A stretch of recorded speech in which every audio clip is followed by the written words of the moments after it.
তিনি নামবেন সিরিয়ায়। কোন দেশে?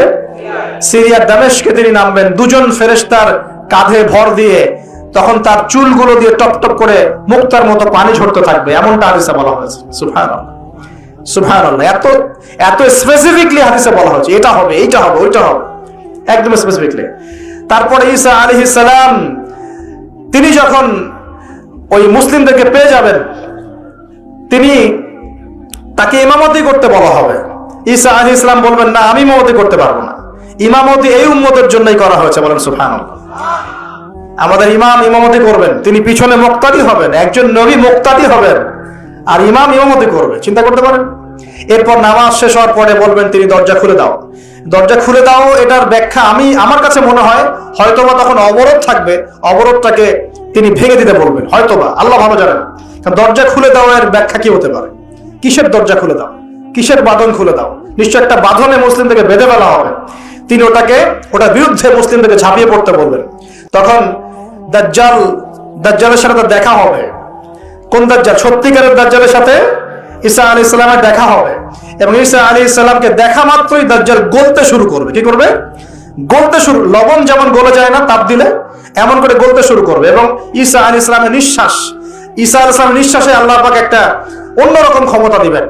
ঈসা আলাইহিস সালামের নিঃশ্বাস যতদূর পর্যন্ত যাবে, দাজ্জাল পালাতে থাকবে। তার নিঃশ্বাস গিয়ে দাজ্জালের গায়ে লাগা পড়ে, দাজ্জাল ওইখানেই মারা যাবে। আল্লাহ পাক এই শুধু তাকে নয়, তার সমস্ত অনুসারীদেরকে আল্লাহ পাক সেখানে মেরে ফেলবেন ইনশাআল্লাহ। মুসলিমদের হাতে। কার হাতে? মুসলিমদের হাতে। এটা জায়গাটা মেনশন করা আছে, বাবেলুদ নামক জায়গা। কোন জায়গা? বাবেলুদ। যান গুগল সার্চ করে দেখেন বাবেলুদ কোন জায়গায় আছে। আমি বলে দিব না, দেখেন কোন জায়গায় আছে, কারা ওটা নিয়ন্ত্রণ করছে দেখেন। ওইখানে দাজ্জাল মারা যাবে। মানে সত্যিকারের মাসিহের হাতে মিথ্যা মাসিহ মারা যাবে ইনশাআল্লাহ। ঠিক আছে? এবং তার অনুসারীদের পতন হবে। এরপর ঈসা আলাইহিস সালাম এই ক্ষমতাটা দখল করবেন এবং সারা বিশ্বে তিনি শান্তি শৃঙ্খলা কায়েম করবেন।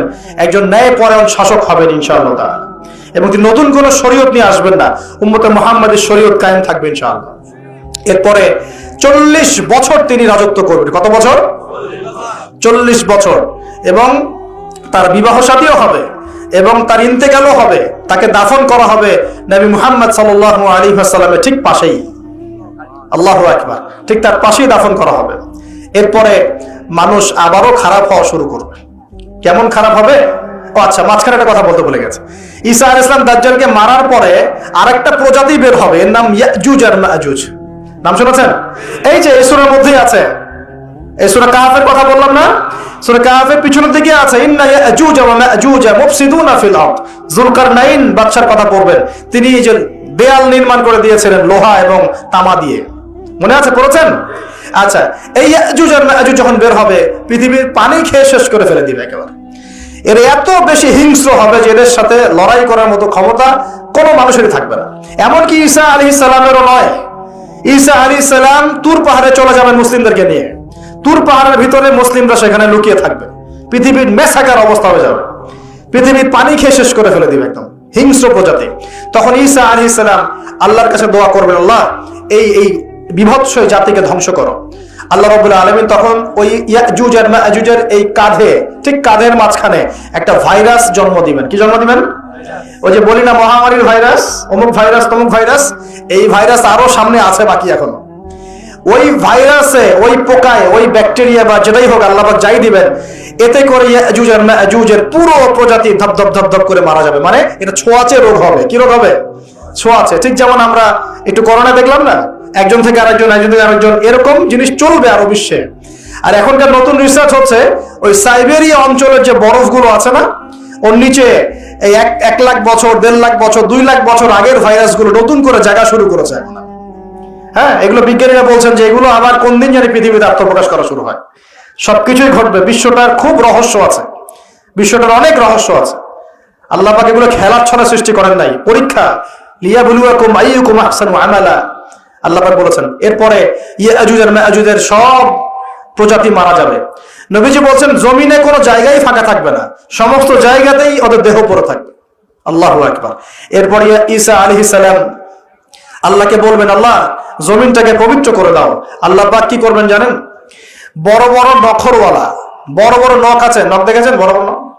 বড় বড় নখওয়ালা একটা স্পেশাল প্রজাতির পাখি আল্লাহ পাঠাবেন। কি পাঠাবেন? পাখি। এটা কোন পাখি, কি নাম আমরা জানি না, মহাবিশ্বের কোন জায়গা থেকে আসবে তাও জানি না, পৃথিবীতে আছে কিনা তাও জানি না, আল্লাহ পাঠাবেন।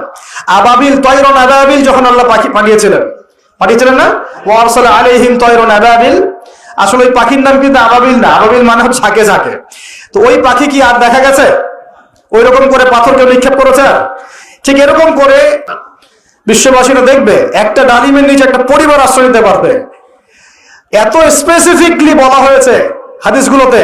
নবী সাল্লাল্লাহু আলাইহি ওয়াসাল্লাম বলেছেন যে 10 জন ঘোড়সওয়ার, কয়জন ঘোড়সওয়ার? 10 জন ঘোড়সওয়ার বের হবে ইমাম মাহদির সময়, যারা খোঁজ নিতে যাবে যে দেখি দাজ্জাল বের হয়েছে কিনা। ঘোড়ায় করে খোঁজ নিতে যাবে, দেখি দাজ্জাল বের হয়েছে কিনা। ওই 10, নবীজি বলছেন আমি ওই 10 জনের নামও জানি, ওদের বাবার নামও জানি। সুবহানাল্লাহ। এত স্পেসিফিক জ্ঞান দেওয়া হয়েছে আল্লাহর পক্ষ থেকে নবী সাল্লাল্লাহু আলাইহি ওয়াসাল্লামকে। তার হাদিস থেকে বলছি যে ডালিমের নিচে পরিবার আশ্রয় নিতে পারবে। তো অনেকে হয়তো হাসবে, কি বলে একটু উল্টা পাল্টা করে, তাই না? নাস্তিকরা মনে করতে পারে যে হাসবে, আরে হাহারি এক দিয়ে রেখে দেবে। এখন মানুষ ফেসবুকের মতো চিন্তা করে, ফেসবুকের মতো হাসে, ফেসবুকের মতো কাঁদে।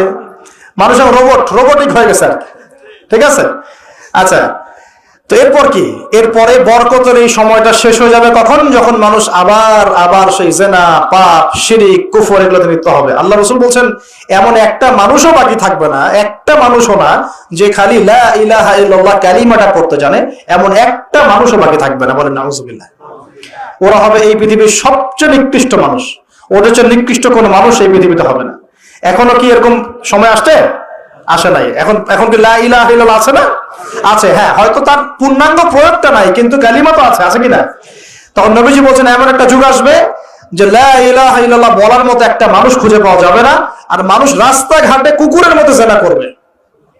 রাস্তাঘাটে কুকুর যেমন সঙ্গম করে না রাস্তাঘাটে, ওই রকম করে মানুষ রাস্তাঘাটে জিনা করবে। ওই সময়ে আল্লাহ রাব্বুল আলামিন পশ্চিম দিক থেকে সূর্য উঠাবেন। কোন দিক থেকে? সূর্য সত্যি পশ্চিম দিকে উঠবে।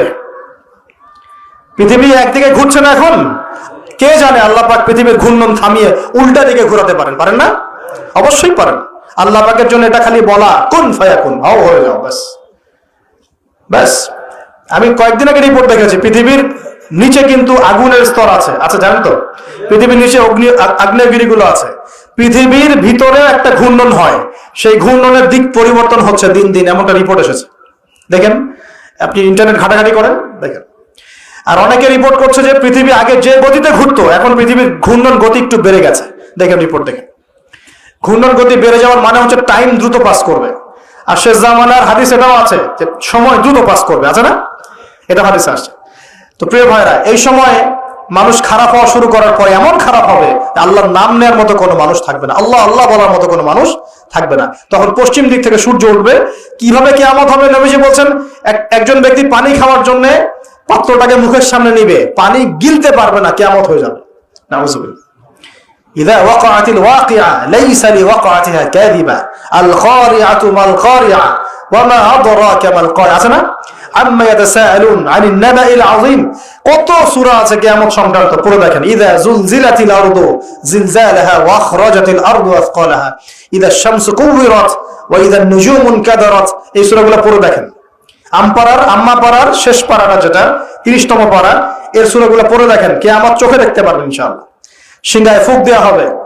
আল্লাহ পাকের ফেরেশতার এত ক্ষমতা আল্লাহ দিয়েছেন, একটা ফুয়ে পুরো মহাবিশ্ব ধ্বংস হয়ে যাবে ইনশাআল্লাহ। চারটাখানি কথা নাকি? দ্বিতীয় ফুৎকারে আবার সবাইকে জীবিত করা হবে। এবং এই যে দুনিয়ার জীবনটা আমরা কাটাচ্ছি, এই 30, 40, 50, 60, 100 বছরের জীবন, এই জীবনের এক একটা হিসেব আল্লাহর সামনে দাঁড়িয়ে সেদিন দেওয়া লাগবে।